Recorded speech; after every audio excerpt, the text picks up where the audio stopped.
Unlike Hephaestus's forge, this sconce is fueled by a thick, black oil that appears to have never met flame, flares to life, casting a soft... This sconce is filled with the same dark oil found within temple. Firelight shines upon the stone, clearly showing an embossed, expertly crafted.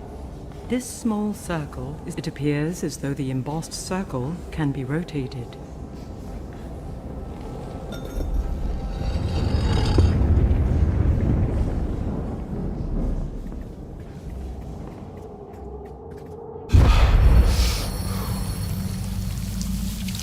Milice file caparese.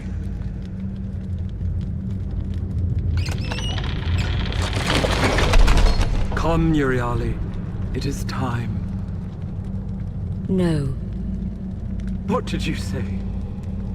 I will go no further, and neither will you. I won't let you. You won't let me?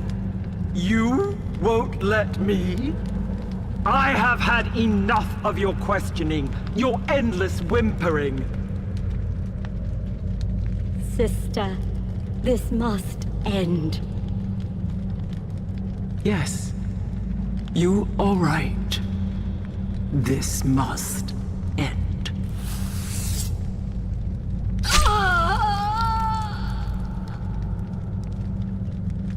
What have you done, Zeno? What was required. Goodbye, Euryale.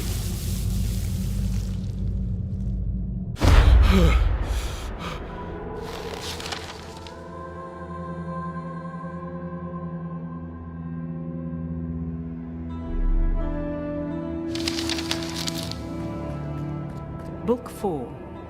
The Penitent One.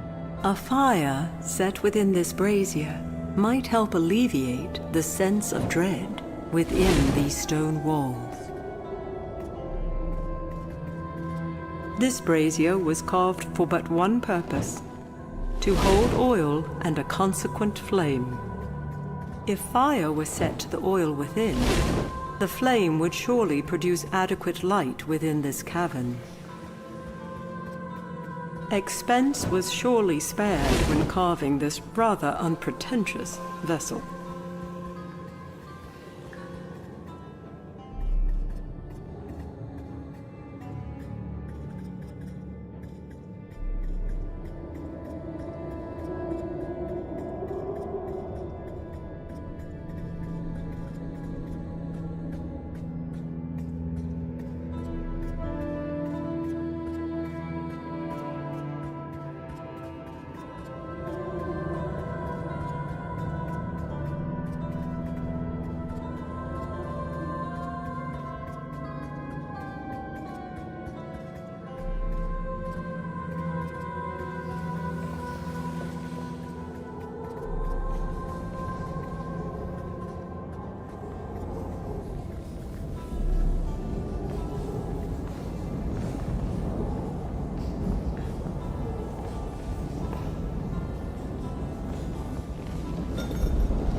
Albeit now ensorcelled into stone, there is no... After a moment of concentration, Argonus unleashes the Daimon's power upon the stone minotaur. The beast crumbles to the ground, its soul never again to maunder dark corridors. The rock in the center of this room has seen the work of a chisel, as if prepared to be a support or stand.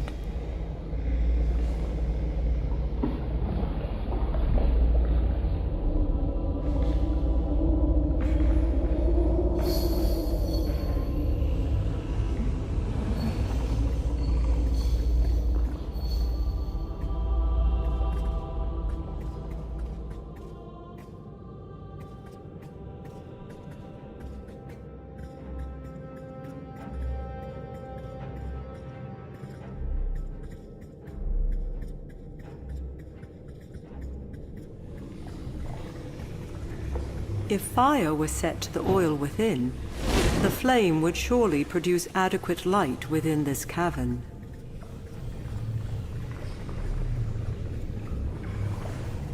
The black oil that rests within this stone brazier awaits the touch of a flame. If fire were set to the oil within, the flame would surely produce adequate light within this cavern.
Surely a worshipper, this man and his drum have now become naught but a religious ornament. This woman was caught unawares, having been transformed to stone while playing for her god. This woman is further proof that none shall be spared the wrath set upon this isle. This stone is bereft of markings, offering no explanation for the small... This grand statue would be... Argonus is unsurprised when the sculpture of Apollo stirs. After all, he has come to expect such things upon this enchanted isle. What does startle him, however, is how casually the son of Zeus dismisses him out of hand. How is it that a mere sailor may enter my temple and approach Apollo in such a manner, his hands empty of tribute, no song upon his lips? The god's voice becomes despondent. Look about you. All things have been diminished. This sanctuary, once full of music, is now naught but a tomb of silence. I sense that you would require something of me, yet you, a scholar, do not bring me the very thing which my heart desires.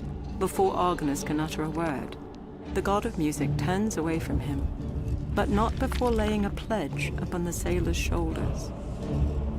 Return with an offering worthy of one such as I, and the light of Apollo may yet shine upon you.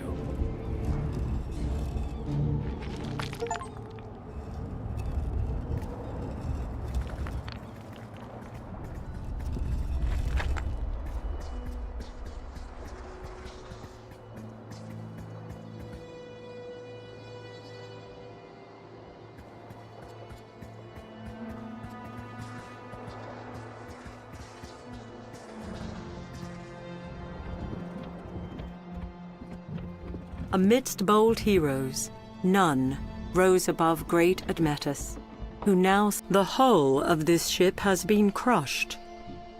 Whether this was the result of sharp rocks is unclear.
The craftsmanship of this brazier is quite pedestrian, lacking any sort of embellishment.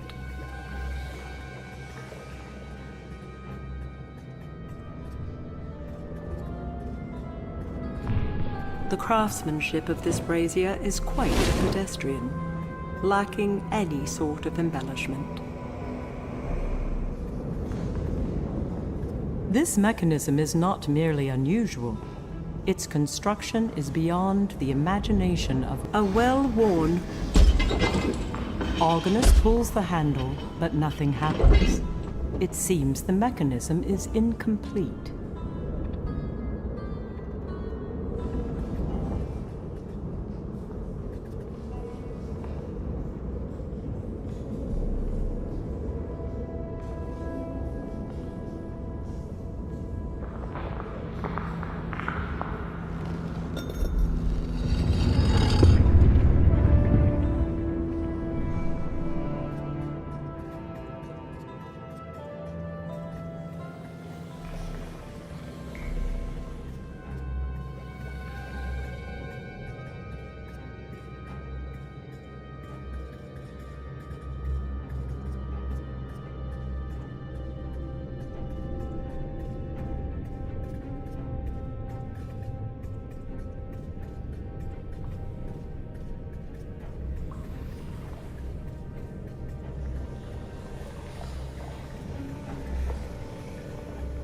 The craftsmanship of this brazier is quite pedestrian, lacking any sort of embellishment.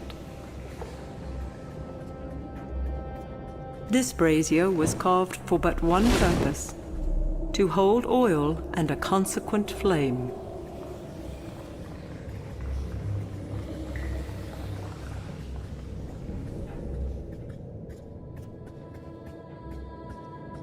The craftsmanship of this brazier is quite pedestrian, lacking any... This thanks to the gift of sight granted to him by the witches.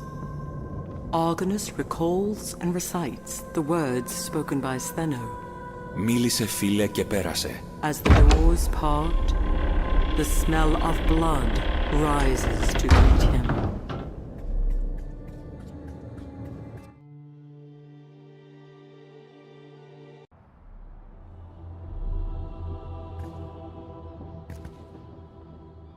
Rattled breathing leads Argonus to a broken form, half hidden against a stone wall within this dark chamber.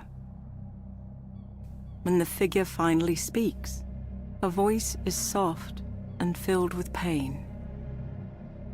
Come no closer, Argonaut, else you be brought low like many men before you. Even though I, Euryale, refused to let my gaze fall upon them, I offer no excuses, no defense. My acquiescence of my twin Stheno has made me culpable for their deaths as well. Euryale pauses for a moment, catching her breath before continuing. I can, however, offer you something else. Something you seek. My merciless sister herself. Stheno has used an ancient stone to enter Hades' realm. There, she shall descend to the greatest depths of the underworld and undo that which the hero Perseus set into motion when he consorted with the gods. Stheno shall free our sister Medusa from Tartarus, the dungeon of torment. Euryale struggles to continue. Athena was not content with the punishment Medusa suffered in life, so the goddess sent her there to live out eternity with the vile and the wicked. But Stheno shall not stop with Medusa's release. No. She shall rip wide the gates of Tartarus and set loose all souls, profane men and dreadful Titan alike, until the dungeon is empty and those it held spread like a pestilence upon the land of the living. For this is her vengeance against Perseus, against Athena, against all the gods, on Olympus and elsewhere. Stop her, Argonaut. Use our great horn to lure the mighty bronze giant Talos, for he can bring you to the gates of Hades' domain. Her voice raspy and fading, the Gorgon raises her head one last time. Forgive me, Mother. Let legend lay a wreath of mercy upon my wretched brow. And with that, Euryale, the penitent daughter of the sea goddess Keto, passes from this world and into the next.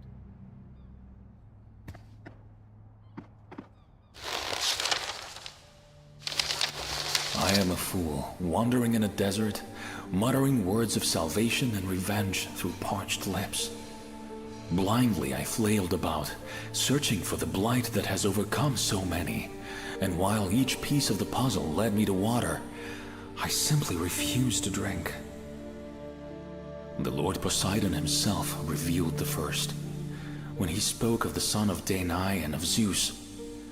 And while I knew this to be Perseus, I failed to recognize Poseidon's anguish was not bound to the death of his servants, but rather his lover, Medusa. Then the twin Gorgons, whom I had seen in a great vision, while protected from the effects of their dreadful gaze by the eye of the Grey Eye. Did repentant Euryale not say that she wished to mourn her sister in peace? It is now obvious that she spoke of dread Medusa, a woman that legend reveals fair Athena once cursed to wear a brow of vipers and turn men to stone. The goddess herself, when first met, readily admitted her hand stirred the waters of spite and vengeance. Now I see clearly that this sailor must do more than prevent the death of his shipmates. I must stop this dread ripple from becoming such a great wave as to pour unhindered from Hades' realm and drown all I hold dear.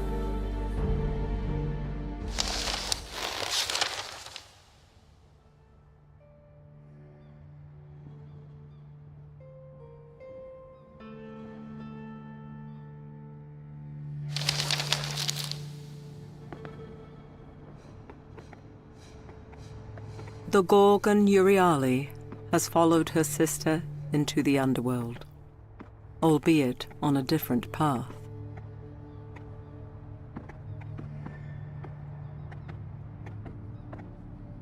The Temple of Apollo, vain god of music, has been. The location of this temple is unknown, and therefore disconcerting. The Temple of Apollo, though some features on this sculpture are difficult to discern, taken in its entirety, at first glance, this boat appears to be nothing more than a child's toy. His hand shaking, Argonus moves the model of his father's ship from shallow waters to the beach surrounding it. At first glance, this area on the map represents the temple of Hera's temple, set just out, while far larger in life. Gracious have, though some features on this sculpture are the statue dedicated to Hades, lord of the underworld, forged in bronze.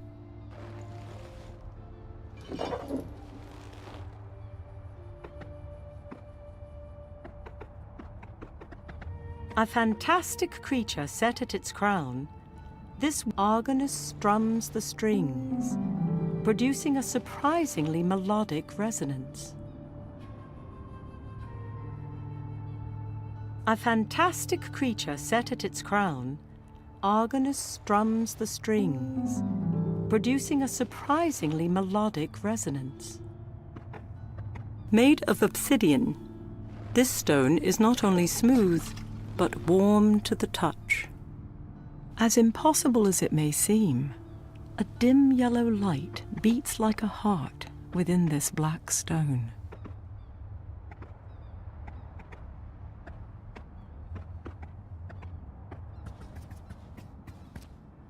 If the size of this gold-tipped horn is indicative of...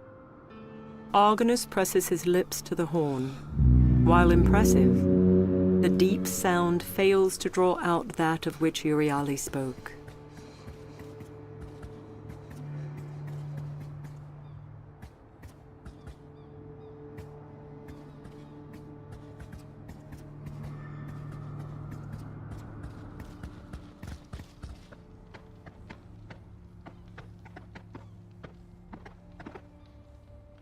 This area on the map represents... As soon as Argonus moves the stone to the temple, the room falters and everything goes dim.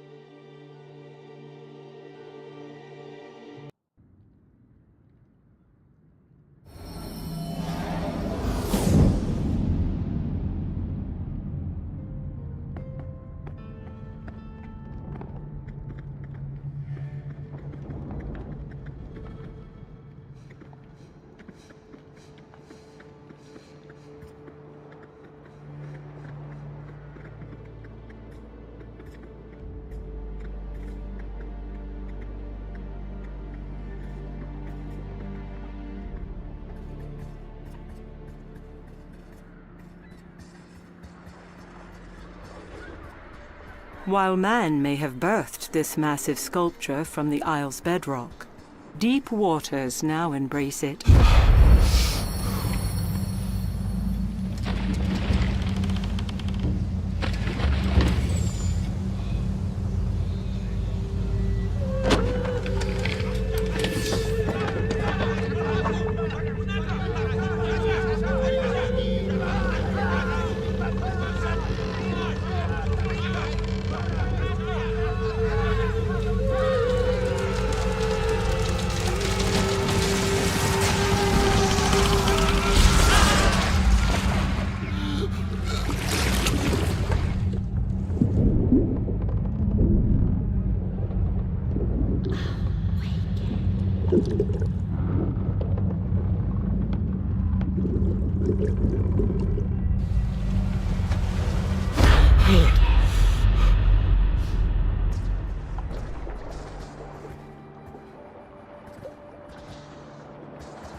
Both the turtle-shelled body of this lyre and its threaded strings are covered in sea salt.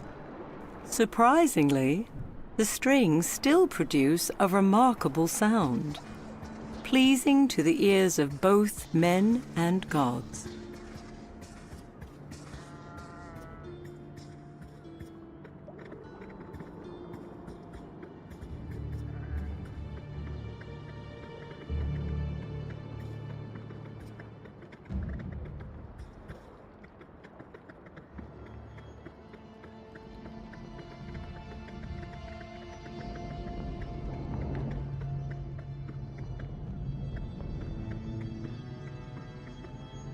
This stone is bereft of markings, offering no explanation for the small depression. Once the stone is held within the light, the world around Argonus wavers.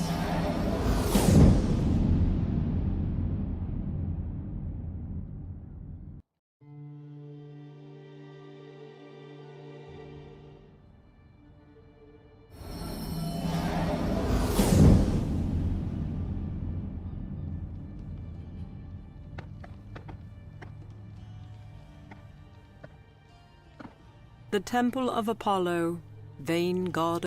As soon as Argonus moves the stone to the temple, the room falters and everything goes dim.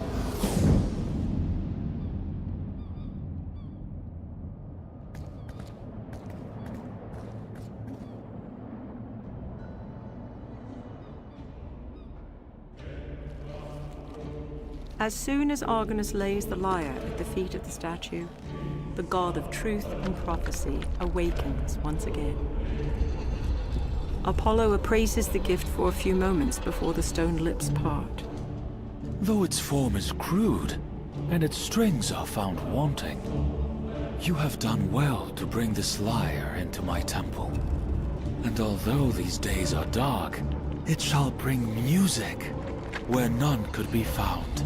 I would appear a boorish god if I did not offer something in return for this boon. Apollo says, gazing about, seemingly lost in thought. The statue waves his hand, and a heartbeat later, Argonus feels his satchel move. Take this, historian, so you are forever with song, forever with music. Let it never be said that Apollo is not as generous as he is beautiful. A smile forms upon Apollo's face, before becoming unmoving stone once more. This grand statue would be easily recognized by any man. This shell was given by the god Apollo.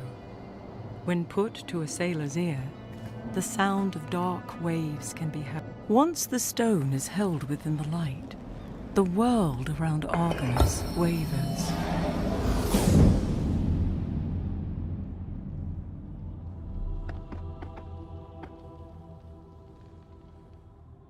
As soon as Argonus moves the stone to the temple, the room falters and everything goes dim.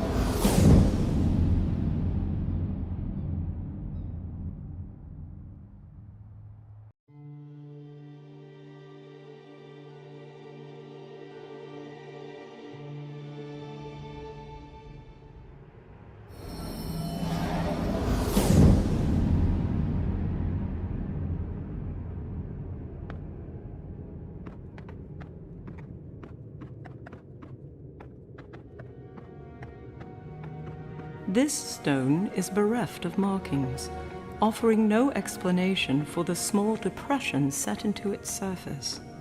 The yellow light it emits is curious.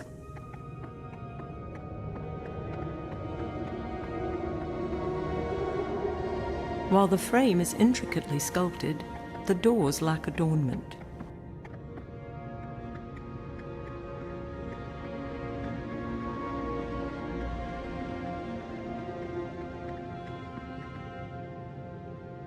A few moments after the stone touches the light, the world around Argonus begins to swim.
Set within the other gears, the bronze cog completes the odd.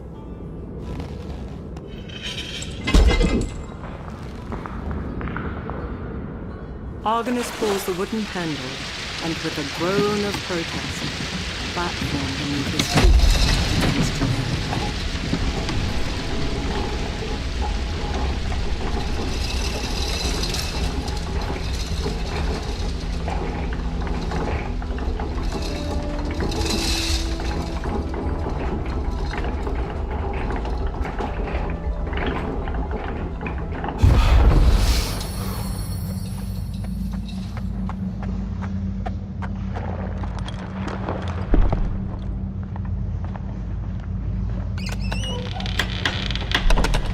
Fair Athena, I have returned. Reveal yourself to me, as your servant awaits. I am here, Perseus. Do not be afraid. Did you accomplish the task I set before you? I have, my lady. the Grey Eye revealed the location of Hera's nymphs, who in turn provided me with the sack you see before you. And what of the other labors? I have fulfilled them as well. Winged sandals from Hermes, a dark helm from Hades, and from your father, a great sword. Well done, Perseus.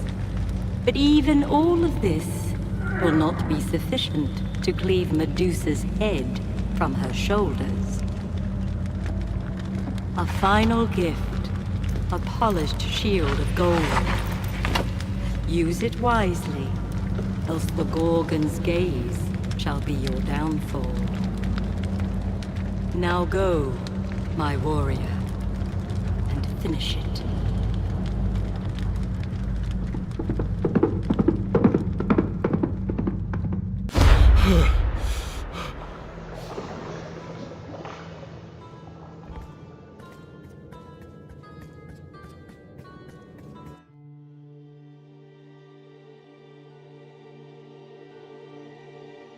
Entranced, Argonus moves unconsciously forward, drawn to the lilting sound of the siren's call. As feet sink into the wet sand, a familiar voice rises above the haunting aria. It speaks to him as a lover might. Hold, my sailor. Go no further. Argonus is knocked to the earth as a rift opens in the sky, and a goddess once again steps into his mortal world, blocking the path ahead. The beckoning ballad momentarily fades from his ears, only to be replaced by Athena's words of quiet rebuke. Argonus, she says, shaking her head, her eyes kind. Is this what fair Athena has become? A map-maker's keeper? A deliverer of historians? You, of all men, know that no living creature can resist the web that the daughters of Achelous spin. The siren's song would surely lead you to ruin. For your sake, and that of your countrymen, I simply cannot let you pass. And with that, Athena, the goddess of reason, becomes a silent sentinel before a stunned sailor of the Argo.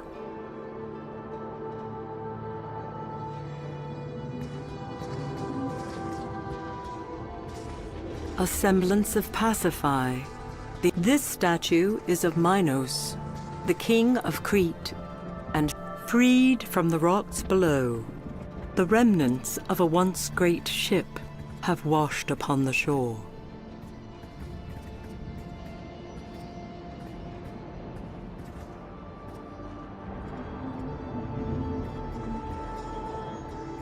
Barring the path ahead is glorified Athena, virgin daughter of Zeus. Though salty mists shroud their form, there is no denying the women upon the rocks. For even from here, the lure of the siren's song is strong.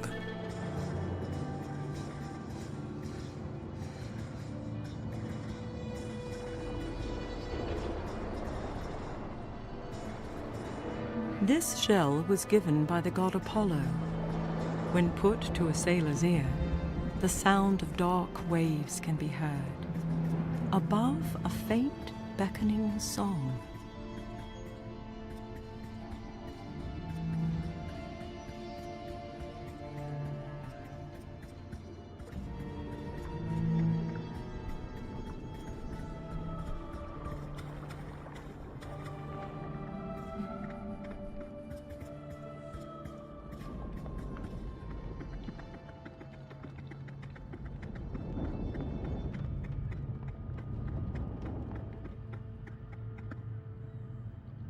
Once the stone is held within the light, the world around Argonus wavers.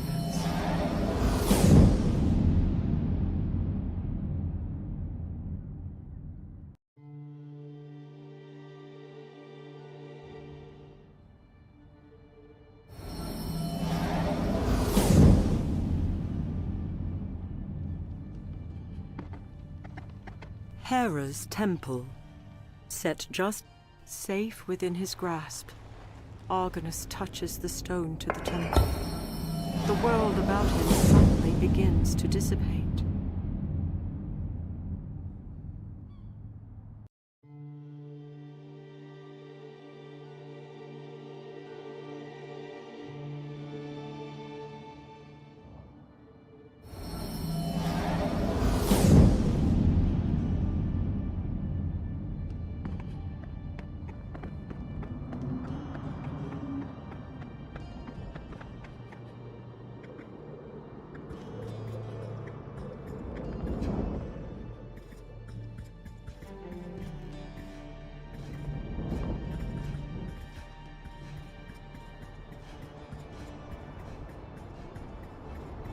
This skeleton remains, ensuring that the harpies will... Sword in hand, this skeleton moves silently beneath the trees, patrolling... Argonus attempts to hand the shell to the skeleton. The warrior, however, remains motionless, as if to say, the time is not right. The skeletal soldier stands at attention, perhaps guarding the grove, perhaps awaiting further orders. Hoping that he has guessed correctly, Argonus removes the heart from his satchel and plunges it between ancient ribs. Sensing its master, the skeleton turns hollow eyes toward the sailor, beats sword against shield, and obediently follows. Argonus attempts to hand the shell to the skeleton. The warrior, however, remains motionless, as if to say, the time is not right.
Argonus places the shell into the palm of his undead vassal. Though neither word nor gesture is exchanged, the skeleton turns and walks obediently toward the shore, even as the goddess Athena fades from sight. When the warrior arrives, the curious look upon the face of the siren quickly turns to horror as she recognizes the god-imbued power held aloft within fingers of bone. The songstress's eyes grow wide as the fetters of her enchantment break, and her sultry voice wavers. In an instant, her baneful song is pulled from her lips and held fast within the shell. His great task complete, the skeletal warrior returns to its master, a powerful gift cradled in its bleached, outstretched palm. The skeletal soldier stands at the ready, the Hydra's heart within its chest. As soon as Argonus takes the shell from the skeleton's bony grip, the Hydra's heart within its breast shatters. Its work done, the warrior becomes quiescent once more. The skeletal soldier stands at attention, perhaps awaiting... Though these words may never reach the shores of Crete, I will not tarry in my writings, nor shall I abandon all hope. For despite my frailties, my foolish nature, I have found favor in the sight of the gods themselves, and one in particular, a goddess. Who am I that fair Athena would appear before me, clad in glory, full of providence and grace? Although I am but a man, she once again saves me from ruin.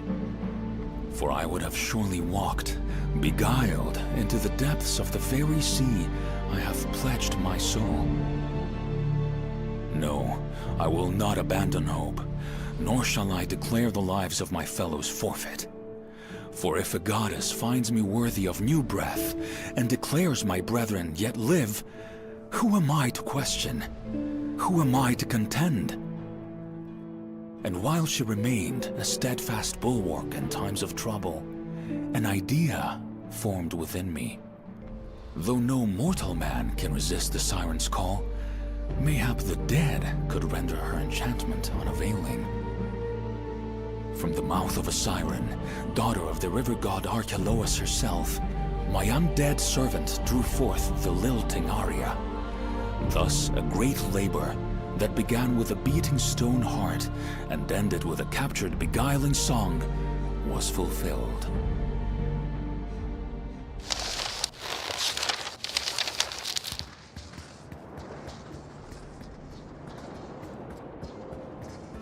Doubtlessly drawn to the rocks by the same lilting aria that doomed the Argo herself, this ship is no more.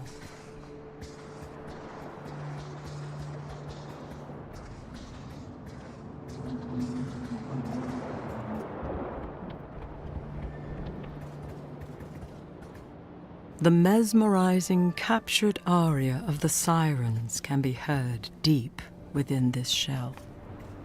If it were louder, it could enchant and lure even a god.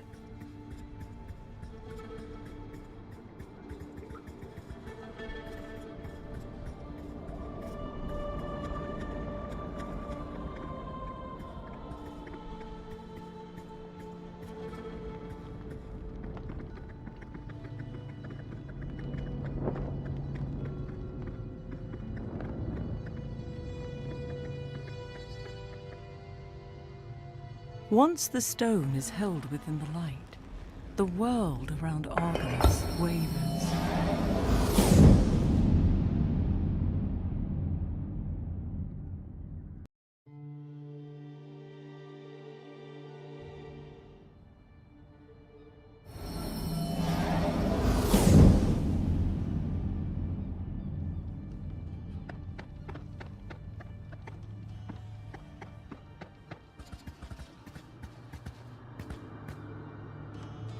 Remembering Euryale's dying words, Argonus holds Apollo's gift to the mouth of the massive ram's horn.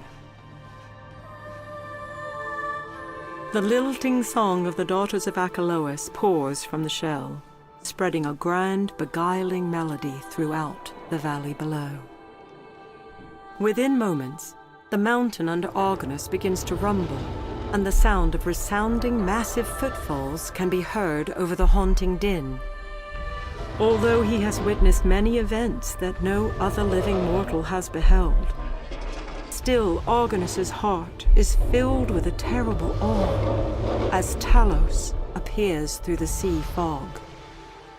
Drawn by the siren's call, the bronze giant moves steadily, striding toward the mountain until its massive head fills the arched windows of the Gorgon's lair. Before becoming completely still, Talos extends his hand as if in invitation.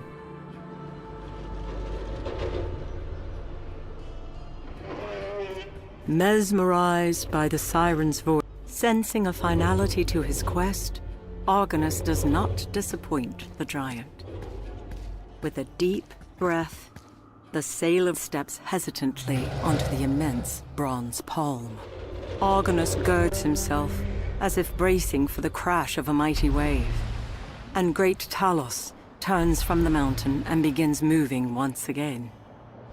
As the giant lumbers, Far above the dark sea below, the air around Argonus becomes heavy, and the skies part at the bidding of his guardian goddess.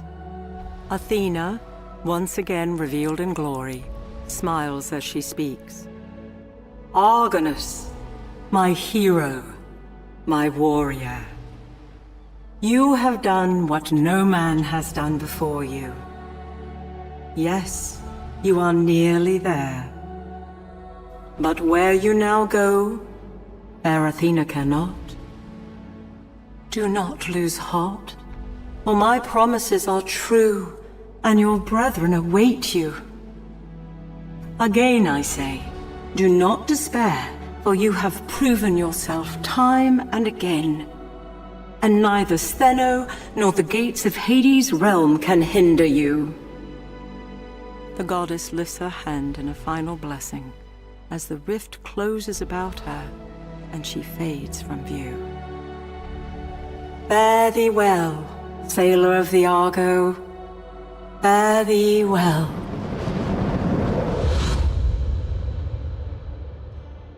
His heart heavy, Argonus' eyes are drawn upwards, where he finds himself beneath another towering mountain, a crumbling entrance hewn into its face. Talos moves his massive hand until it scrapes stone, allowing Argonus to climb down. His task done, the bronze giant turns and slowly walks toward the very sea that holds dear the heart of Argonus.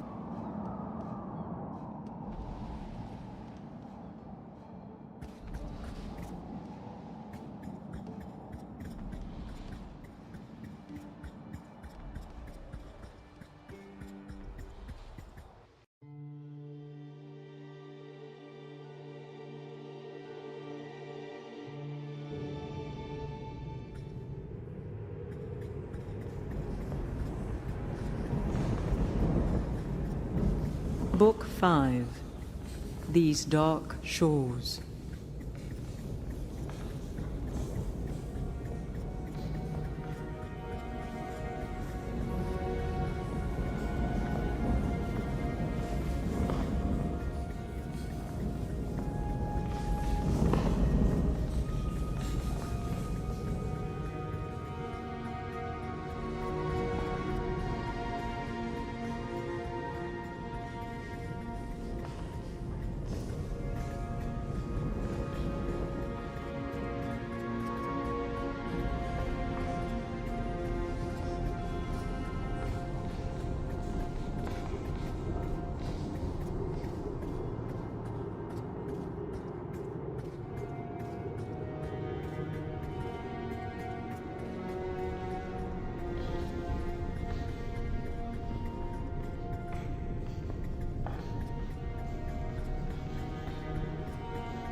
This lever, Argonus puts his weight against the wall. As the lever moves, the big stone doors follow.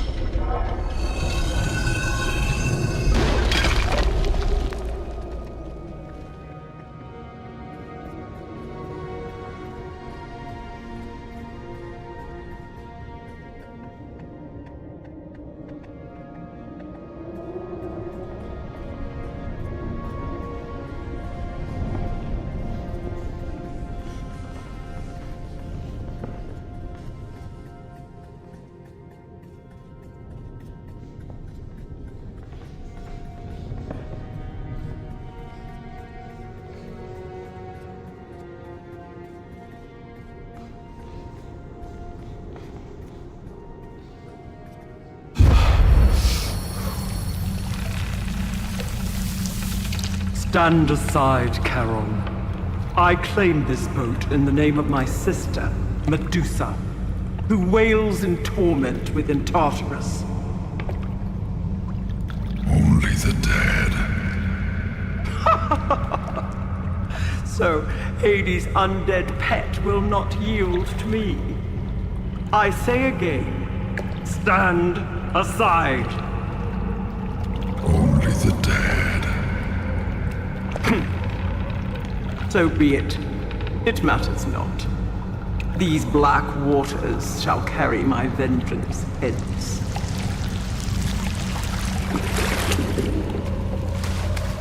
I shall return, boatman, with the hosts of the dead in my wake.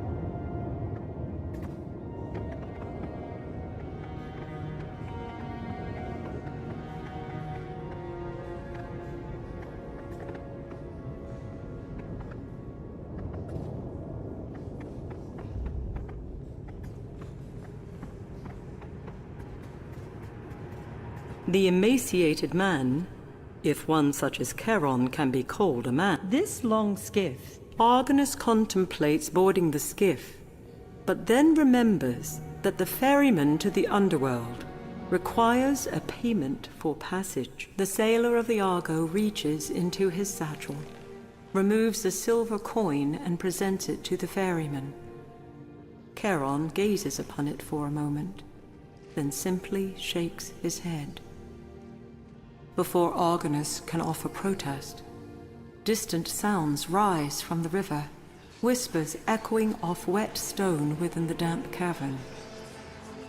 Within moments, new voices join the others, creating a disquieting chorus of shouts and cheers.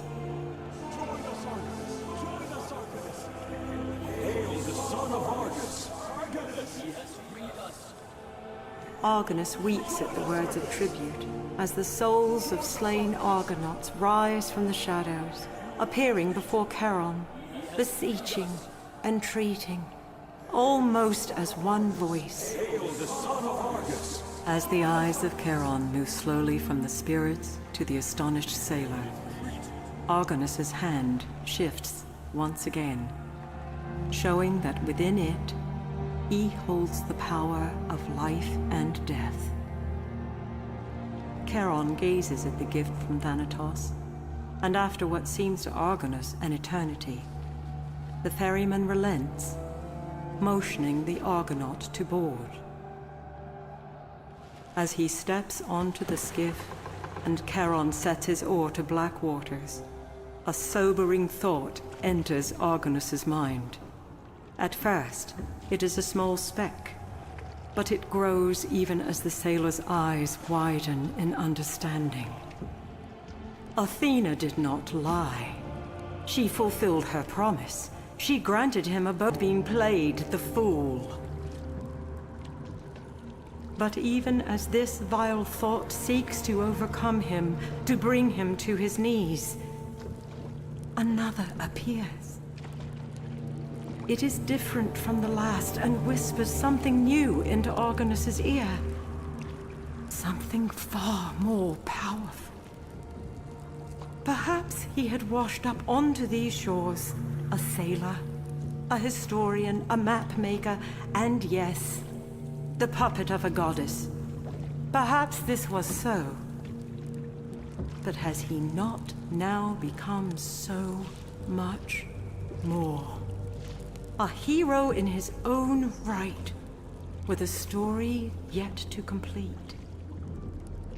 Argonus, the rider of Pegasus, liberator of souls, bane of harpies, forger of light, sets his jaw, knowing that Sthenos' retribution must come to an end.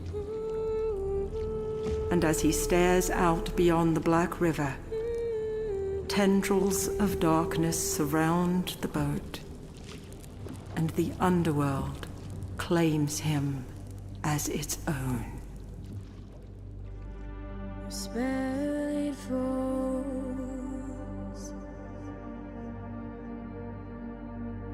falls over me, carried on waves of blackest night. Dark waters rise over me. Yours valid falls over me. Unsalted wind beyond my sight. Dark waters call out to me.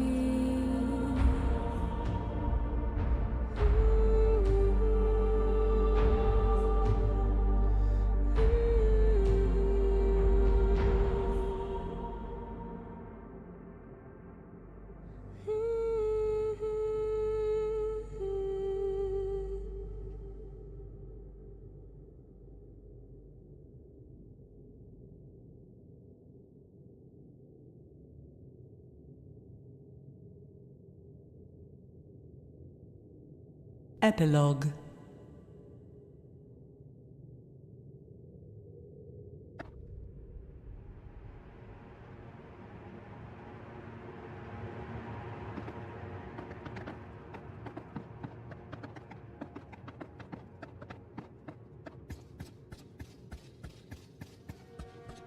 Thanatos, the servant of Hades, stands before Argonus, blocking his way to the diamond lifts his hand and speaks. Well done, Argonaut, for thou hast accomplished that which I could not. When my lord Hades recalled me to his realm, mighty Thanatos obeyed, for he is master, and I servant. Yet I am also the shepherd of the dead, and to abandon the souls of that isle went against my very nature. Thanatos looks about before addressing the sailor once more. The Gorgon is just beyond where thou dost now stand, and though thy courage is great, it will not be enough to hinder her.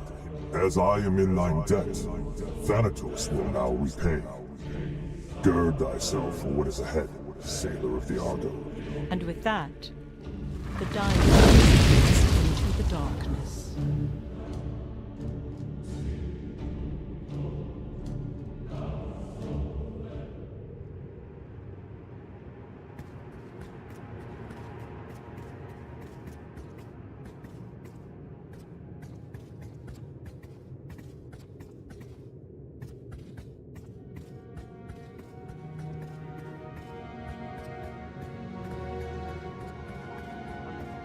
Shrouded in fog, the dread Gorgon Stheno stands before a massive gate.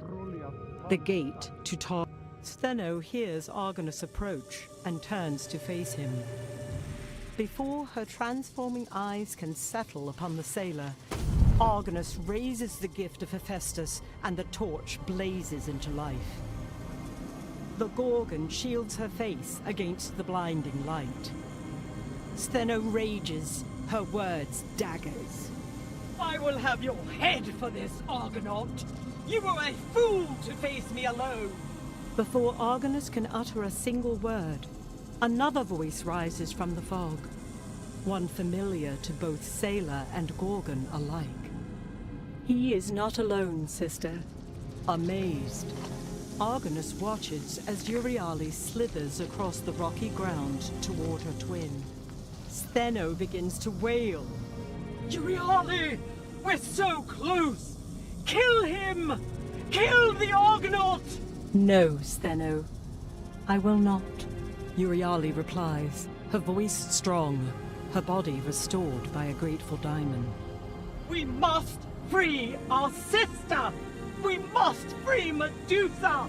No, it is you that must be freed. Freed of your madness. With that, Euryale grabs hold of her sister, and the light of Hephaestus becomes like the sun, engulfing its occupants and driving the darkness from every corner of the cavern. As suddenly as it appeared, the light fades, leaving a stunned sailor of the Argo standing alone within this dread hall. It takes a moment for Argonus's eyes to adjust to the darkness.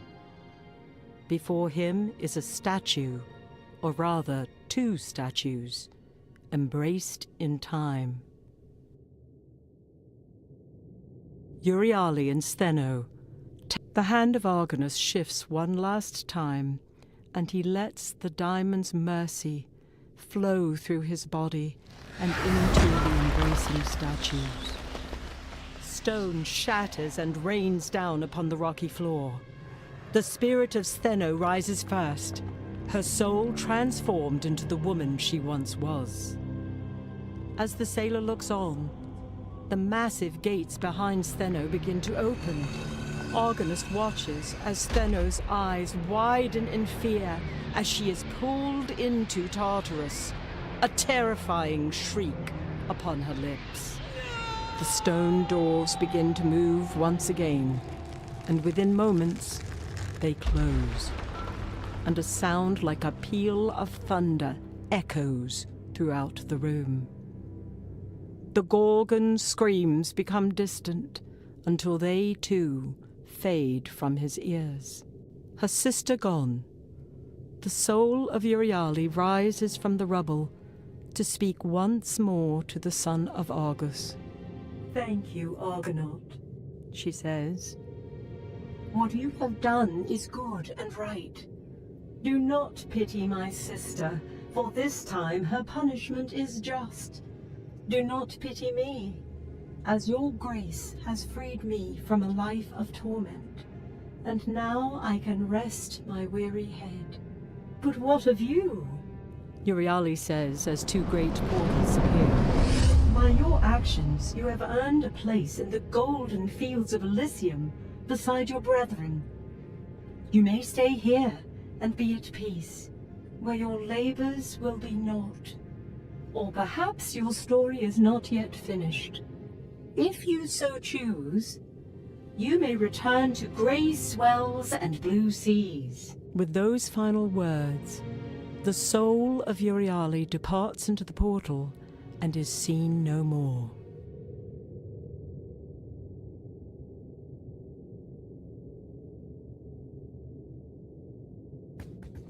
The portal moves as if alive. A smile creases the face of the sailor as he steps into the portal and a new world beyond.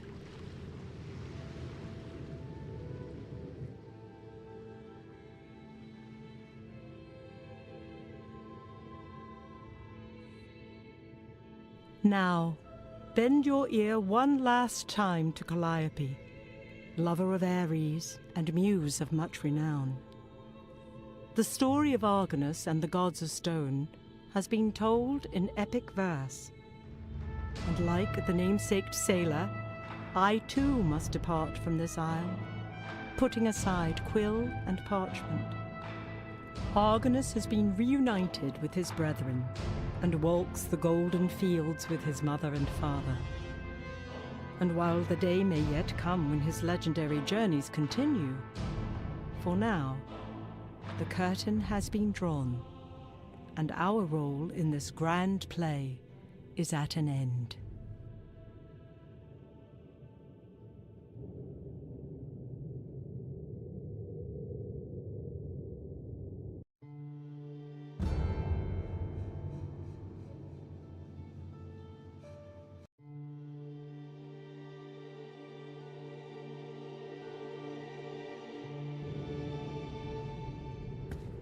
A smile creases the face of the sailor as he steps into the portal and whatever adventures await.